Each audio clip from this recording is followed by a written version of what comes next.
அஸ்ஸலாமு அலைக்கும். காலை சாப்பாட்டுக்கு தோசை இட்லின்னு ஒரே போருங்க. இன்னைக்கு சிக்கன் சேமியா செய்யலாம் ஏற்பாடு பண்ணிருந்தேன். அதுக்கு ஒரு குளிக்க 2 அளவுக்கு எண்ணெய், ஒரு துண்டு பட்டை, ஒரு ஏலக்காய், 3 கிராம்பு சேர்த்திருக்கேன். 2 பெரிய வெங்காயத்தை நீல வாக்கால கட் பண்ணி சேர்த்திருக்கேன். 90% வதங்கி வந்ததுக்கு அப்புறம் பொடுசா ஒரு தக்காளி கட் பண்ணி சேர்த்திருக்கேன். ஒரு கேரட் கட் பண்ணி சேர்த்திருக்கேன். 1 ஸ்பூன் அளவுக்கு இஞ்சி பூண்டு, அதுக்கப்புறம் போன்லெஸ் சிக்கன் பொடுசா கட் பண்ணது 1/2 கப் அளவுக்கு சேர்த்திருக்கேன். 1/2 ஸ்பூன் மிளகாய்த்தூள், 1/2 ஸ்பூன் மிளகுத்தூள், 1/4 ஸ்பூன் ஜீரகத்தூள், 1/2 ஸ்பூன் கரம் மசாலா தூள் சேர்த்திருக்கேன். சேமியா பிரியாணிக்கு எப்பவுமே தயிர் சேர்த்துக்கோங்க. தயிர் என்கிட்ட இல்ல, அதனால 3/4 கப் பால்ல ஒரு மூடி எலுமிச்சம்பழத்தை சேர்த்து மிக்ஸ் பண்ணா சடனா தயிர் ரெடி ஆயிடுங்க.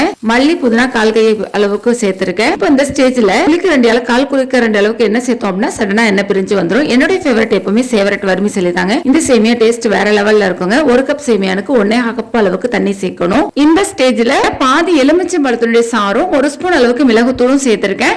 தண்ணி நல்லா கொதி வந்ததுக்கு அப்புறம் சேமியானை சேர்த்துட்டு ஸ்டவ் சிம்ல வச்சுட்டு லிட் போட்டு மூடி வச்சிருக்கேன். 5 நிமிஷம் கழிச்சு பிரட்டி விடுங்க. அல்ஹம்துலில்லாஹ், என்னோட ஸ்டைல சூப்பரான சுவையான சேமியா பிரியாணி ரெடி.